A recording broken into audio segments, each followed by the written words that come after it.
Hello guys, today's my turn and we are going to learn important current affairs. Who has won Madrid Open 2024? Naomi Osaka, Roger Federer, Rafael Nadal or Andrei Rublev? So it is Andrei Rublev. The Madrid Open is a big tennis tournament and it happens in Madrid city of Spain. In Madrid Open 2024, men's singles winner is Andrei Rublev from Russia. Women's single winner is Iga Swiatek from Poland. And Open means tournaments are open to all qualifying players regardless of their professional status. Means everyone can participate. And Madrid Open, which winner is Andrei Rublev from men's category, and from women's category it is Iga Swiatek. She's from Poland. Capital of Russia is Moscow. And recently Vladimir Putin has taken fifth term as a president of Russian Federation. Poland is also a country in Europe and its capital is Warsaw. And the currency of Poland is Polish zloty. Currency of Russia is ruble. There are only 4 Grand Slam tournaments which are also the biggest tournaments in tennis. It is US Open, French Open, Wimbledon and Australian Open. So this was the first question and we are going to move to further questions. My name is Saurabh Tripathi and welcome to the Current Affairs Interceptor YouTube channel. Today is 10th May. So let's proceed.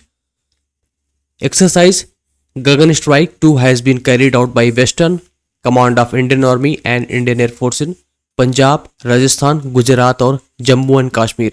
It was held in Punjab. It is a joint exercise between Indian Army Western Command and Indian Air Force in Punjab state. These are the exercises which are carried out by Indian Air Force. So let's have a look. These are very important. These are often asked in exams.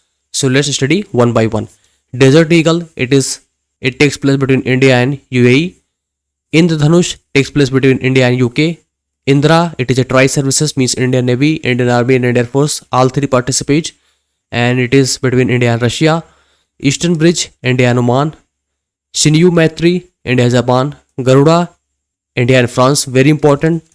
It has been asked many times. Red Flag, India and US. Gagan Shakti or Vayu Shakti, it is a domestic exercise, means Indian Air Force carries out exercise within India to enhance its preparedness levels, cohesiveness and joint readiness. So once again, these are the exercises by Indian Air Force and recently exercise Gagan Strike 2 has been carried out by Western Command of Indian Army and Indian Air Force. So I have written these commands of Indian Army. Northern Command, it is headquartered in Udhampur, which is in Jammu and Kashmir. Western Command is in Chandi Mandir, which is in Haryana. South Western Command, it is in Jaipur, which is in Rajasthan. Central Command is in Lucknow, Uttar Pradesh. And Eastern Command is in Kolkata, West Bengal. So these are the commands of Indian Army. Please note it down. It is very important. International Thalassemia Day is observed on 6th May, 7th May, 8th May or 9th May. It is observed on 8th May. Please remember this. Thalassemia is a very serious disease and it is spread through genetically. Theme is empowering lives, embracing progress, equitable and accessible thalassemia treatment for all. The purpose is to raise awareness in people about thalassemia. And thalassemia is a genetic blood disorder where the body doesn't make enough hemoglobin. You know, hemoglobins are very important for oxygen transportation and regular red blood cells durations are 120 days, but patients with thalassemia have less than 120 days or very lesser days. RBCs, also known as erythrocytes, and they carry oxygen from lungs to tissues. So what happens when person is suffering from thalassemia? He or she starts to faint as blood oxygen starts to decline. Patients suffering from thalassemia, all three types, some suffer from mild cases, some medium cases and some severe cases. In severe cases, they need frequent blood transfusion as well as often need for bone marrow transplantation. Bone marrow helps in making the more RBCs and thus keeping the person healthy. So once again, International Thalassemia Day is observed on 8th May every year. And please go through its theme. Which country has recently extended visa-free tourism for Indian citizens. Thailand, Malaysia, Philippines, or Cambodia. It is Thailand. Thailand has allowed visa-free travel to Indian citizens. Thailand is a Southeast Asian country. Capital is Bangkok and currency is called Thai Baht. Earlier it was named as Siam and it is part of ASEAN as well as BIMSTEC. So let's quickly have a look about what is ASEAN. ASEAN is a 10-nation body and it is Association of Southeast Asian Nations. It is headquartered in Jakarta, Indonesia. Jakarta is the city of Indonesia. And BIMSTEC stands as Bay of Bengal Initiative for Multi-Sectoral Technical and Economic Cooperation. It has 7 countries. India is part of it. India is not part of ASEAN, but India is part of BIMSTEC. BIMSTEC headquartered in Dhaka, Bangladesh. So once again, Thailand has allowed visa-free entry to Indian citizens. Right hole mining had led to accident recently. Right hole mining is related to diamond, magnesium, coal or gold. It is related to coal mining. Right hole mining, as name suggests, it is a very narrow mining done by individuals or people without any use of machinery, and it is prevalent in northeast India for coal mining. Right hole mining is often an informal and illegal practice. It is banned by various bodies in India. It is not allowed as it is very dangerous, threatening for flora and fauna as well as persons involved in this mining activity. Lots of safety risks are involved. Tunnels are narrow, unstable and prone to collapse.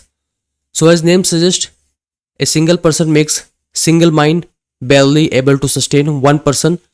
Just like water cylinder we have seen in those bridges lying around, and sometimes these mines are very narrow, barely one person can fit inside, and they go inside and do mining activities.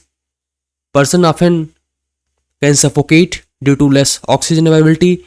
They can also collapse as there is no proper instruments or supporting instruments. There is no light facility and many other problems arise in this, and many people have lost their lives. It is banned, it is not allowed, it is illegal in India. It is related to coal mining activity as it involves lots of safety risk. NGT, which is National Green Tribunal, has banned right hole mining in 2014. Cyclone Hidaya has been seen recently. It is approaching Nigeria, Madagascar, Tanzania or Philippines. It is approaching Tanzania.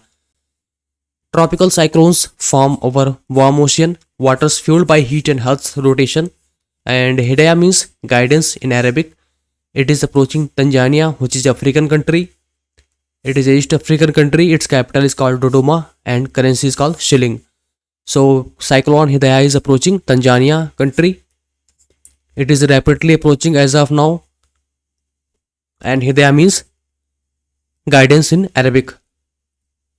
Recently, which food delivery company has launched crowd-supported weather information platform? Swiggy, Zomato, Foodpanda or Uber Eats? It is Zomato. Zomato has launched Weather Union. It is a website. Weatherunion.com is a network of over 650 weather stations spread across India and various cities. And these weather stations collect and share real-time, highly localized weather data such as humidity, rainfall, precipitation, and various other precision weather information. It has been built to improve food delivery services. So what is Weather Union? Weather Union is a network of 650 weather stations where individuals or network partners often install tower on their roof, just a small tower, just like we have seen Wi-Fi towers. So these towers capture real-time information and share with centralized platform at Weather Union. According to International Organization for Migration, what is India's ranking in terms of remittances received and the corresponding amount? So these are the options. So India ranks at first. It is not mentioned in this option. These all other options are wrong. As India ranks first, it has sent maximum amount of remittances back to India, around 111 billion USD. And sending money home, remittances is when someone working abroad, NRIs or anyone sends money back to their home country. Like in India, it is called remittance, and India Indian population who is living abroad has sent around 100 billion USD, which is the highest amount in whole world. It means India ranks first when it's come to remittances sent back to the country, and it has released by International Organization for Migration, IOM data. Okay, so India ranks it first. Meditech Stackathon 2024 has been launched by Indian Medical Association, Department of Pharmaceuticals, Medical Council of India, Indian Pharmaceutical Association, IPA. So it has been launched by Department of Pharmaceuticals. Just have a brief understanding what is it about. It is launched along with support of CII, Confederation of Indian Industry. It is a prominent industries association in India that works to promote industry growth and economic development. So it has been launched by CII, and it will do value analysis of medical devices such as glucometer, blood oxygen meter, and various other devices. It will promote local manufacturing. It will assess import and export dynamics. So basically it will involve around understanding the medical devices, and it will pay more attention so that they can be manufactured locally. It will assess the data trends of import and export of such devices so that effective steps can be taken, and local manufacturing can be boosted so that prices can be brought down. Kuthandawar festival is celebrated in which state? Karnataka, Tamil Nadu, Kerala or Sikkim. It is celebrated in Tamil Nadu. It is celebrated in Kuvagam, town of Tamil Nadu, dedicated to transgender deity and Lord Araman or Kuthandawar, worshipped by the transgender community, and transgender community come together to seek blessing for health, prosperity and well-being. So once again, Kuthandawar festival is celebrated in Tamil Nadu, and it is related to transgender community. Lord Aravan is worshipped for blessing for health, prosperity and well-being. West Nile fever has been reported in which state? Tamil Nadu, Karnataka, Andhra Pradesh or Kerala. It has been reported in Kerala. It is a viral infection transmitted through mosquitoes. Please remember this, it is a very important question. Culex species of mosquitoes spread West Nile fever disease, and in this symptom is mild fever, headache, and mosquitoes act as vector. They get infected when they feed birds carrying West Nile virus. So what happens? West Nile virus, these mosquitoes go and bite them, and they carry those viruses and come bite humans, and they spread it into humans, and it can occur also. It can also spread with blood transfusion, childbirth. It has no cure so far, but in most of the cases it resolves on their own. People get well on their own. So once again, West Nile fever has been reported in Kerala, and it is spread by Culex species of mosquitoes. It is transferred. It is a viral infection and causes mild fever and headache. Which bank has allowed UPI facility in India for NRI customers having international mobile number? HDFC, State Bank of India, Bank of Baroda or ICICI Bank? It is ICICI Bank. ICICI Bank, it is headquartered in Mumbai. It was formed in 1994. Formerly, it was named as Industrial Credit and Investment Corporation of India, which also stands as ICICI. And Sandeep Bakshi is the CEO of ICICI Bank. So these are the countries which have been allowed for UPI facility. When NRI customers having international mobile numbers of these countries come to India, they can register for UPI and can access UPI facilities in India only. ICICI Bank has allowed these countries, NRI customers who are in India using these countries' mobile numbers or SIM cards can access UPI services in India. UPI stands as Unified Payment Interface. It was launched on 11 April 2016, and it was introduced by NPCI, National Payment Corporation of India, to facilitate instant fund transfers between bank accounts using smartphones. Time of remembrance and reconciliation for those who lost their lives during the World War II is observed on, these are the dates, and it is observed on 8th and 9th May. Please remember this, it is for World War II, time for remembrance and reconciliation for those who lost their lives during World War II. World Press Freedom Index 2024 has been topped by USA, Norway, Finland or Sweden. Please remember this. These countries can be often confusing and you have to remember this very very well. It has been taught by Norway. Norway is the first country. Norway ranks first when it comes to press freedom, followed by Denmark and Sweden, and India ranks at 159 position. Despite being democracy, it ranks at 159 position. And another surprise is it is not Afghanistan, it is not, Somalia.